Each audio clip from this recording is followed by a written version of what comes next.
Já falámos ao longo desta longa playlist que um dos critérios importantes para um programador ser de facto um bom programador é a sua preocupação com as questões relacionadas com segurança. E a segurança não passa apenas por questões de encriptação de dados em banco de dados, por questões relacionadas com controle de acessos, etc. Passa também por vocês criarem um conjunto de mecanismos que vos permitam fazer uma consulta rápida a tudo aquilo que vai acontecendo dentro da vossa aplicação. Neste vídeo em concreto vamos falar sobre um registro de logs. O registro de log é algo extraordinariamente importante em qualquer aplicação web, independentemente da linguagem de programação. O que é um registro de logs? É um sistema tradicionalmente guardado em file system, mas pode ser guardado em bancos de dados, pode ser guardado inclusive noutros servidores ou em alguns serviços específicos para isso.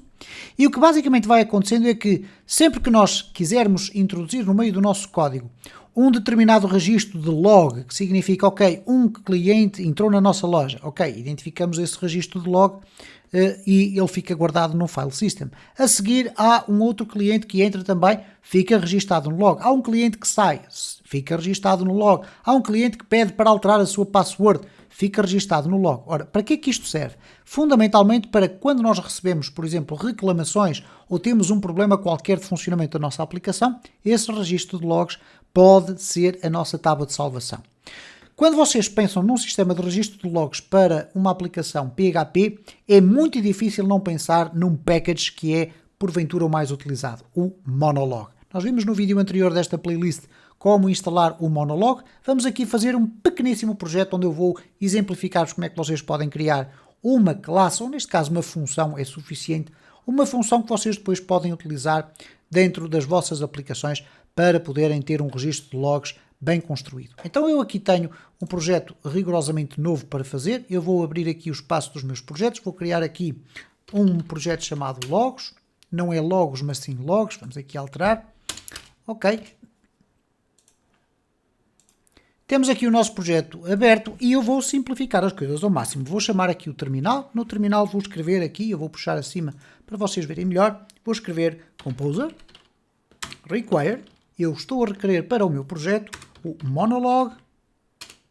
Este é o nome do chamado vendor e agora o nome do package, Monolog. Ok? Monolog/Monolog. E o sistema vai automaticamente buscar sempre a versão mais recente ou pelo menos aquela que consegue ser executada dentro do PHP que nós temos disponível. Nós vamos aqui executar, o sistema vai automaticamente fazer o descarregamento desta plataforma e colocá-lo ali dentro da pasta vendor, criando o JSON e o JSON lock. Ou o Composer lock e o Composer JSON, assim é que é. Bom, já não precisamos aqui mais do terminal, vamos aqui regressar ao nosso sistema e eu vou criar aqui um index.php. Ok? Vamos colocar aqui index.php e eu agora vou fazer aqui um require once de um fecheiro que vai conter o sistema de registro de logs. Então eu vou-lhe chamar logger.php. Este fecheiro obviamente não existe, nós vamos criá-lo aqui. Então vamos criar aqui o logger.php. Neste logger.php nós vamos concentrar apenas as funcionalidades relacionadas com o registro de logs. Ora, para isso nós vamos requerer primeiro o quê? Vamos ter que carregar a biblioteca que permite fazer o registro de logs aqui dentro. Então eu vou fazer aqui um require once e vou colocar aqui o seguinte. Vamos colocar aqui um dir name e dentro deste dir name eu vou colocar aqui o seguinte file e eu já vou explicar o que é que eu estou a fazer e depois vamos colocar aqui uma concatenação para ir buscar o vendor e depois o fecheiro autoload. Bom, o que é que eu estou aqui basicamente a dizer é que eu quero ir buscar dentro desta pasta onde está o meu fecheiro logger o vendor e o autoload.php. Vamos verificar se este sistema vai dar algum erro ou não. Para isso nós vamos ter que colocar aqui um echo ok e vamos aqui testar então no nosso sistema. Vamos aqui ao localhost, vamos aqui ao logs e está ok, não aconteceu nada de extraordinário. Bom, vamos concentrar aqui a nossa atenção e vocês vão ver como é relativamente simples colocar isto a funcionar. Em primeiro lugar nós vamos ter que usar aqui dois namespaces. Um chama-se use monolog/logger. Ok? O outro vai ser o use monolog/handle E do handler nós vamos ter aqui o stream handler. Okay? Colocam estes dois campos no topo e vocês passam a ter a possibilidade, a partir de agora, de criar uma função muito simples. Podem criar uma classe, podem criar o que quiserem. Neste caso eu vou criar uma função, porque a partir do pressuposto que ela iria estar disponível ou ser carregada sempre no meu index.php, ela iria estar sempre disponível para todas as localizações da minha aplicação, fossem fecheiros de comunicação com bancos de dados, fosse o que fosse. Eu vou colocar aqui uma function, que lhe vou chamar, neste caso, logger, e nesta função logger, que é uma função minha, podem lhe dar o nome que vocês quiserem, nós vamos colocar a mensagem que nós queremos guardar dentro do logs. Então vou colocar aqui a mensagem. E a seguir qual é o modo. E já iremos ver o que é que significa o modo. Ora, neste caso, aqui na mensagem nós vamos torná-la obrigatória. No modo nós vamos definir um por padrão, que vai ser o info. Ora, o que acontece aqui com o monolog é que ele contém um conjunto de modos que permitem identificar se o aviso que está registado no log é um alerta, é um perigo, é uma informação, é um sucesso, etc. Portanto, existe aqui um erro crítico, é um erro de emergência, enfim, muitas informações. Vamos colocá-los aqui, ok? Então eu vou colocar aqui simplesmente o seguinte: logger é igual a new logger, e agora vou abrir aqui e vou dizer o seguinte: ok, como é que se vai chamar este meu registro de logs? E eu vou colocar aqui normalmente o nome da minha aplicação. Vamos colocar aqui logs, ok? Este nome que aqui está vai servir apenas para conseguir identificar este registro de logs. Em segundo lugar eu vou dizer logger, agora sim eu vou definir onde é que o meu registro vai ser guardado, ok? Então, em que parte do meu sistema ele vai ser guardado? Logger, e agora vamos colocar aqui push handler, e neste push handler eu vou definir aqui uma nova stream handler, ok? Para daí eu ter usado aqui este namespace. Vamos colocar aqui new stream handler, e no stream handler eu vou ter que definir aqui qual é o caminho relativamente ao qual eu quero que os meus logs sejam guardados. E aqui depois o nível. Ora, o nível vamos colocar logger debug. Então, mas primeiro vamos colocar aqui qual é o local onde nós queremos guardar os nossos logs. Ora, eu vou dizer aqui que vai ser diretamente aqui. Dir name, no mesmo local do fecheiro, neste caso no file, e vamos colocar aqui com uma concatenação a dizer logs.txt, ok? Pode ser simplesmente assim. A seguir eu vou colocar aqui uma vírgula e vou dizer que vai ser logger debug. Vocês podem reparar que ali ele já está atribuído por defeito. Então, se vocês não quiserem definir mais nada, podem não definir mais nada e à partida não terão qualquer problema. Ok? A partir daqui, nós vamos fazer um switch. O switch vai nos permitir analisar qual foi o modo que nós definimos ali em cima. Ok? Então, neste modo eu vou colocar assim. Caso seja info, okay, que é o primeiro caso, peço desculpa porque é aqui no fim, o que eu vou colocar aqui é simplesmente isto: logger info message, e faço aqui um break. Agora eu vou simplesmente aqui, o message passa a ser mensagem, obviamente, porque é esta mensagem que eu aqui tenho. Vamos colocá-la aqui, e aqui, daqui para baixo, eu vou colocar as outras possibilidades, ok? Então, e depois eu vou fazer a formatação como deve ser. O sistema vai fazê-la automaticamente. Então, nós temos o info, temos o warning. Atenção que estas informações que aqui estão não são da vossa escolha. Elas existem assim mesmo. É o error, o debug. Vamos ter aqui o notice,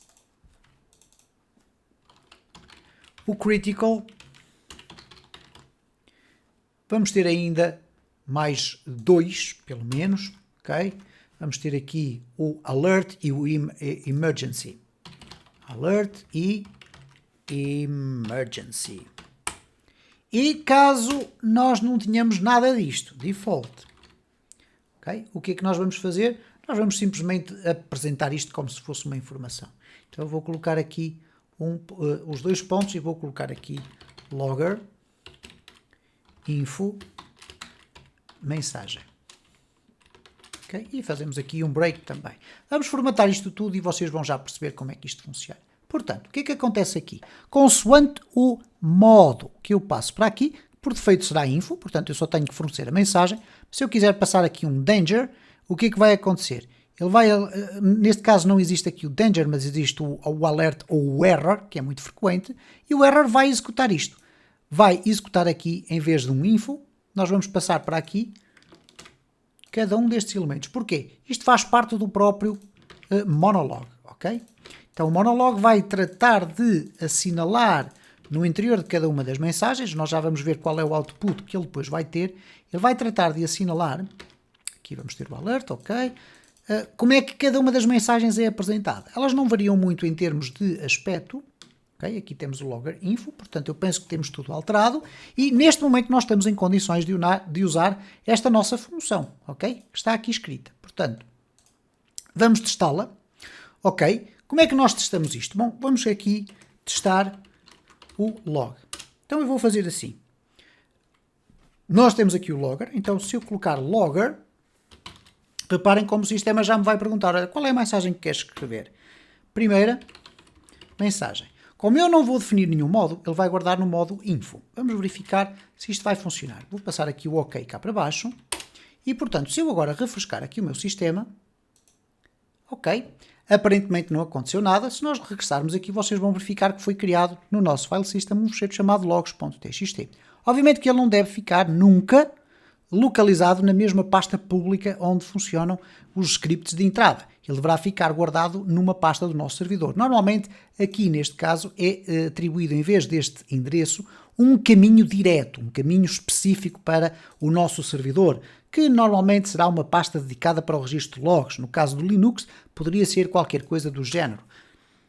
/var, /logs ou /tools, /logs, e depois meu log.txt ou simplesmente meu log e ele vai guardar nessa localização, ok? Portanto, um caminho absoluto.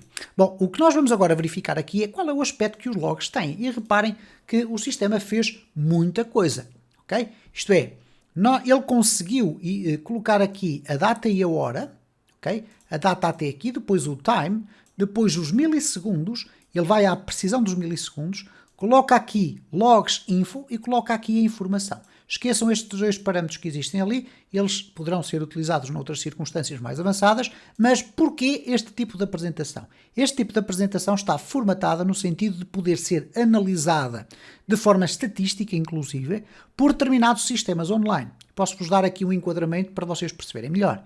Imaginem que nós temos um registro de logs extraordinariamente grande e acreditem que eu já desenvolvi algumas aplicações que têm milhares de linhas de registros de logs. Ora, o que é que acontece? Se eu quiser fazer uma análise de quantos erros é que eu tenho, quantas mensagens de sucesso, etc., eu posso pegar nessa informação, carregá-la para um determinado serviço e esse serviço vai sempre fazer ali um estudo analítico sobre o registro de logs e dos acontecimentos que vão passando aqui na minha aplicação.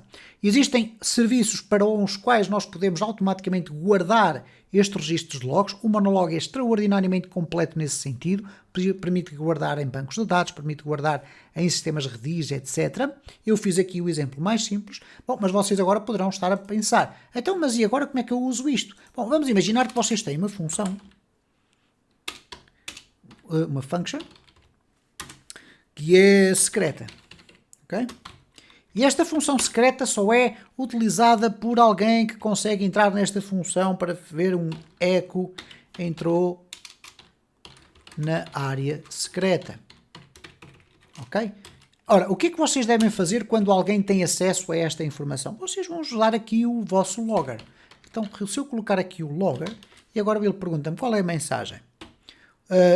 O usuário entrou na área secreta.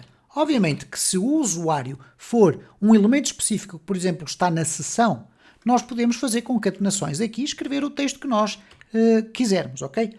Aqui, obviamente, nós não vamos dizer que o módulo é igual a info. Vamos dizer que é igual, por exemplo, aqui a um warning, ok? E devemos sempre usar aquelas expressões que ali estão.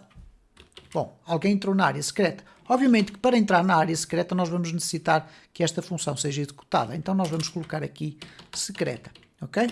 Vamos imaginar que esta função conseguia ser executada quando nós fizéssemos um clique e entrássemos dentro de uma outra página qualquer. Tudo certo. Reparem então o seguinte, eu vou aqui comentar esta que já não faz muito sentido. E agora reparem o que vai acontecer quando eu aqui refrescar, o sistema diz-me, ok, entrou na área secreta, finalizou, ok, o entrou na área secreta é este eco que aqui está, mas se nós formos ver aqui nos logs, reparem que está aqui um warning, o usuário entrou na área secreta. Vamos aqui verificar uma circunstância apenas para terminar este vídeo, vamos aqui abrir o nosso terminal, e no meu terminal, que normalmente abre assim pequenino, eu vou colocar aqui o seguinte, vamos testar o cat, ok? O cat está aqui a funcionar, vamos colocar aqui cat logs.txt, ok? Ups, aqui .txt, e como podem observar ele apresenta o texto todo a branco. No entanto, eu não sei se é possível vermos isso ou não, existem determinados terminais, por exemplo, vamos ver aqui o Windows PowerShell, o Windows PowerShell não sei se faz isso ou não, mas nós vamos entrar aqui no barra Laragon www barra logs, ok, cat logs.txt. E, bem, ele não mostra, mas de qualquer das formas, apenas para vos dizer que existe de facto determinados terminais, e mais uma vez vou aqui tentar só mais um, que neste caso é aqui o cmder, eu penso que ele aqui já faz, cd logs, cat logs.txt.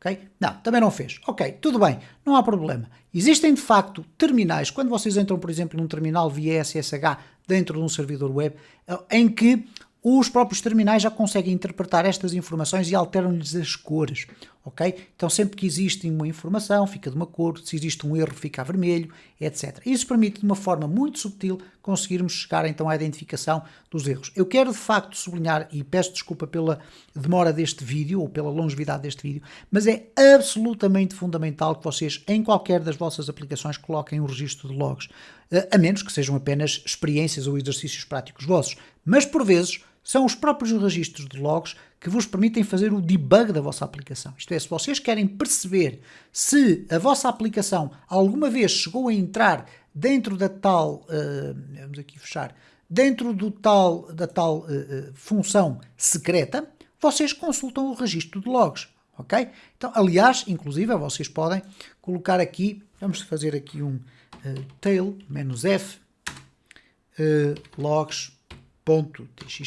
Vamos verificar se eu tenho aqui acesso a isso. Ok, o que é que está a acontecer neste momento? O tail é uma funcionalidade que permite acompanhar a atualização do meu registro de logs. Então, se vocês estiverem a acompanhar isto é, vamos aqui chegar para o lado, ou se calhar aqui vamos até fechar e eu vou abrir aqui isto, mas vamos chegar aqui para o lado. Reparem o que é que vai acontecer agora quando eu refresco aqui o meu sistema. Ele está aqui, reparem, e ele automaticamente vai guardando ali informações. Porquê? Porque eu estou sempre a entrar na zona secreta, ele vai guardando a data e a hora em que aconteceu essa circunstância. Portanto, muita atenção a estes mecanismos de segurança, porque já estamos a falar de algo que é não muito complexo de implementar nas vossas aplicações, mas que é fundamental para que vocês tenham aplicações bem construídas.